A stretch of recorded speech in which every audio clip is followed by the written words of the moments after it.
Hi ವೀಕ್ಷಕರೇ, ಎಲ್ಲರಿಗೂ ನಮಸ್ಕಾರ. ನೋಡಿ, ಗೃಹಲಕ್ಷ್ಮಿ ಯೋಜನೆಯ ಪ್ರತಿಯೊಂದು ಫಲಾನುಭವಿಗಳ ಬ್ಯಾಂಕ್ ಖಾತೆಗೆ ಸರ್ಕಾರದಿಂದ 16ನೇ ಕಂತಿನ ಹಣ ಕೊನೆಗೂ ಜಮಾ ಆಗಿದೆ. ನಾಳೆ ಡಿಸೆಂಬರ್ 20 ಅಂದರೆ ಶುಕ್ರವಾರ ಕರ್ನಾಟಕದ 23 ಜಿಲ್ಲೆಗಳ ಫಲಾನುಭವಿಗಳ ಬ್ಯಾಂಕ್ ಖಾತೆಗೆ ಸರ್ಕಾರ 4,000 ಹಣನ ಅಂದರೆ 15ನೇ ಕಂತಿನ ಹಣ ಮತ್ತು 16ನೇ ಕಂತಿನ ಹಣ ಅಂದರೆ ಒಟ್ಟು 2 ಕಂತಿನ 4,000 ಹಣನ 23 ಜಿಲ್ಲೆಗಳ ಫಲಾನುಭವಿಗಳ ಬ್ಯಾಂಕ್ ಖಾತೆಗೆ ಜಮಾ ಮಾಡ್ತಾ ಇದ್ದು, ಈ ಒಂದು ಹಣನ ನೀವು ಪಡ್ಕೋಬೇಕು ಅಂದರೆ ಸರ್ಕಾರ ಗೃಹಲಕ್ಷ್ಮಿ ಯೋಜನೆಯ ಪ್ರತಿಯೊಂದು ಫಲಾನುಭವಿಗಳಿಗೆ 5 ಹೊಸ ನಿಯಮಗಳನ್ನ ಜಾರಿಗೆ ತಂದಿದೆ. ಹಾಗಾದರೆ ಬನ್ನಿ ಸ್ನೇಹಿತರೆ, ಆ ನಿಯಮಗಳು ಏನು ಮತ್ತು ಯಾವ ಜಿಲ್ಲೆಗಳಿಗೆ ಹಣ ಜಮಾ ಆಗ್ತಾ ಇದೆ ಅಂತ ತಿಳ್ಕೊಳ್ಳೋಣ. ಅದಕ್ಕಿಂತ ಮೊದಲು ನೋಡಿ ಸ್ನೇಹಿತರೆ, ನೀವೇನಾದ್ರೂ ಇನ್ನೂ ಕೂಡ ನನ್ನ ಚಾನಲ್ನ ಸಬ್ಸ್ಕ್ರೈಬ್ ಆಗಿಲ್ಲ ಅಂದರೆ ದಯವಿಟ್ಟು ಪ್ರತಿಯೊಬ್ಬರೂ ಚಾನಲ್ನ ಸಬ್ಸ್ಕ್ರೈಬ್ ಮಾಡ್ಕೊಳ್ಳಿ, ಹಾಗೆ ವಿಡಿಯೋಗೆ ಒಂದು ಲೈಕ್ನ ಕೊಡಿ. ಹೌದು ಸ್ನೇಹಿತರೆ, ಗೃಹಲಕ್ಷ್ಮಿ ಯೋಜನೆಯ 15ನೇ ಕಂತಿನ ಹಣ ಜಮಾ ಆದ ನಂತರ ಇದೀಗ ಸರ್ಕಾರ 16ನೇ ಕಂತಿನ ಹಣ ಕೂಡ ಪ್ರತಿಯೊಂದು ಫಲಾನುಭವಿಗಳ ಬ್ಯಾಂಕ್ ಖಾತೆಗೆ ಜಮಾ ಆಗಿದೆ. ನೀವು ಇವಾಗ ಫಲಾನುಭವಿಗಳ ಬ್ಯಾಂಕ್ ಖಾತೆಗೆ ಹಣ ಬಂದಿರುವಂತಹ ಒಂದು ಮೆಸೇಜ್ನ ಕೂಡ ಸ್ಕ್ರೀನಲ್ಲಿ ನೋಡ್ಬೋದು. ಹೌದು ಸ್ನೇಹಿತರೆ, ಖಂಡಿತವಾಗಿಯೂ ಫಲಾನುಭವಿಗಳ ಬ್ಯಾಂಕ್ ಖಾತೆಗೆ 16ನೇ ಕಂತಿನ ಹಣ ಜಮಾ ಆಗಿದೆ. ಯಾರೆಲ್ಲ ಫಲಾನುಭವಿಗಳು ಇಲ್ಲಿಯವರೆಗೂ ಗೃಹಲಕ್ಷ್ಮಿ ಯೋಜನೆಯ ಒಟ್ಟು 14 ಕಂತಿನ ಹಣನ ಪಡ್ಕೊಂಡಿದ್ದೀರಾ, ನಿಮ್ಮ ಬ್ಯಾಂಕ್ ಖಾತೆಗೆ 4,000 ಹಣ ಅಂದರೆ 2 ಕಂತಿನ ಹಣ ಜಮಾ ಆಗ್ತಾ ಇದೆ.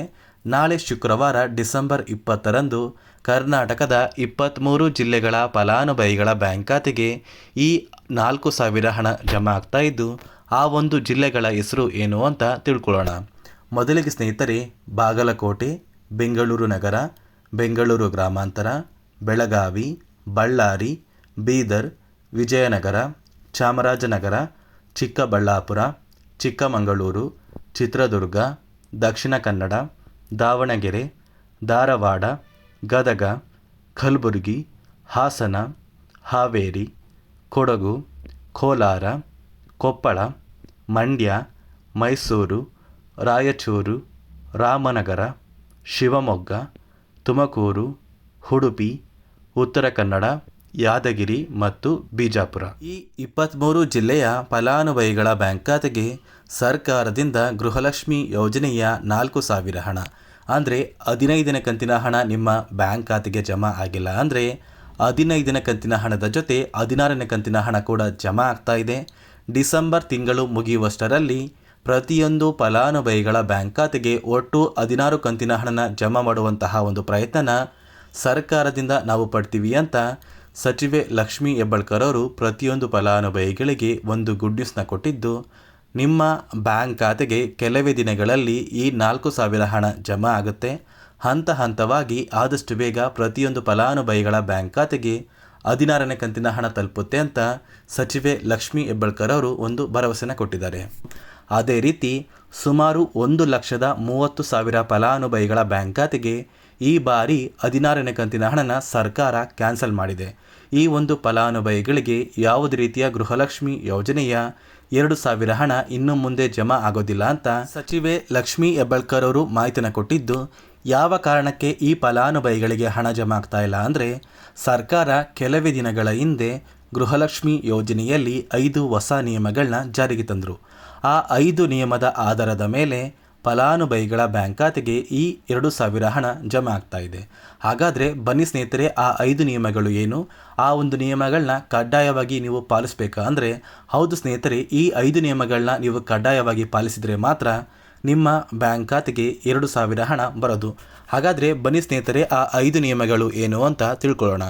ನೋಡಿ ಸ್ನೇಹಿತರೆ, ಮೊದಲನೆಯ ಒಂದು ನಿಯಮ ಬಂದು ಗೃಹಲಕ್ಷ್ಮಿ ಯೋಜನೆಯ ಪ್ರತಿಯೊಂದು ಫಲಾನುಭವಿಗಳು ಯಾರೆಲ್ಲ ಇದ್ದೀರಾ, ನಿಮ್ಮ ಮನೆಯ ಪ್ರತಿಯೊಂದು ಸದಸ್ಯರ ಆಧಾರ್ ಕಾರ್ಡ್ನ ನಿಮ್ಮ ಬಳಿ ಇರುವಂತಹ ಒಂದು ರೇಷನ್ ಕಾರ್ಡಿಗೆ ಕಡ್ಡಾಯವಾಗಿ ಲಿಂಕ್ ಮಾಡಿಸ್ಬೇಕು. ಈ ಒಂದು ನಿಮ್ಮ ಆಧಾರ್ ಕಾರ್ಡ್ನ ಲಿಂಕ್ ಮಾಡಿಸೋದಕ್ಕೆ KYC ಅಂತ ಕರೀತಾರೆ. ಸಾಕಷ್ಟು ಫಲಾನುಭವಿಗಳ ಒಂದು ರೇಷನ್ ಕಾರ್ಡಿಗೆ KYC ಪೆಂಡಿಂಗ್ ಇದೆ. ಅದೇ ಒಂದು ಕಾರಣಕ್ಕೆ ಸರ್ಕಾರ ಈ ಬಾರಿ ಈ 5 ಹೊಸ ನಿಯಮಗಳನ್ನ ಜಾರಿಗೆ ತಂದಿದೆ.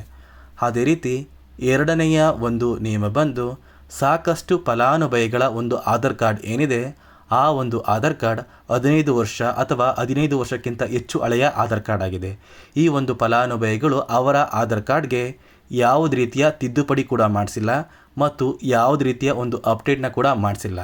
ಅದೇ ಒಂದು ಕಾರಣಕ್ಕೆ ನಿಮ್ಮ ಆಧಾರ್ ಕಾರ್ಡ್ನ ನೀವು ತಿದ್ದುಪಡಿ ಮಾಡಿಸಿಲ್ಲ ಅಂದರೆ ನಿಮ್ಮ ಬ್ಯಾಂಕ್ ಖಾತೆಗೆ 2,000 ಹಣ ಜಮಾ ಆಗ್ತಾ ಇಲ್ಲ. ಮತ್ತೆ ಸ್ನೇಹಿತರೆ, ಸರ್ಕಾರ 16ನೇ ಕಂತಿನ ಹಣನ ಜಮಾ ಮಾಡುವ ಮುಂಚೆ ಪ್ರತಿಯೊಂದು ಫಲಾನುಭವಿಗಳ ಒಂದು ದಾಖಲಾತಿಗಳನ್ನ ಮರುಪರಿಶೀಲನೆ ಮಾಡಿದ್ದಾರೆ. ಈ ಒಂದು ಸಂದರ್ಭದಲ್ಲಿ ಫಲಾನುಭವಿಗಳು ಸರ್ಕಾರಕ್ಕೆ ತೆರಿಗೆನ ಕಟ್ತಾ ಇರೋದು ತಿಳಿದು ಬಂದಿದೆ. ಅದೇ ರೀತಿ 4ನೆಯ ಒಂದು ನಿಯಮ ಬಂದು ಸರ್ಕಾರದಿಂದ ಬರುವಂತಹ ಒಂದು ರೇಷನ್ನ ಕಳೆದ 3 ತಿಂಗಳಿಂದ ನೀವು ಪಡ್ಕೊಂಡಿಲ್ಲ ಅಂದರೆ ನಿಮ್ಮ ಬ್ಯಾಂಕ್ ಖಾತೆಗೆ ಗೃಹಲಕ್ಷ್ಮಿ ಯೋಜನೆಯ ಹಣ ಜಮಾ ಆಗೋದಿಲ್ಲ.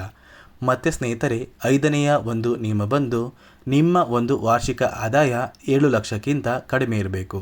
ಒಂದು ವೇಳೆ ವಾರ್ಷಿಕ ಆದಾಯ 7 ಲಕ್ಷಕ್ಕಿಂತ ಜಾಸ್ತಿ ಇದ್ದರೆ ನಿಮ್ಮ ಬ್ಯಾಂಕ್ ಖಾತೆಗೆ ಗೃಹಲಕ್ಷ್ಮಿ ಯೋಜನೆಯ ಹಣ ಬರೋದಿಲ್ಲ.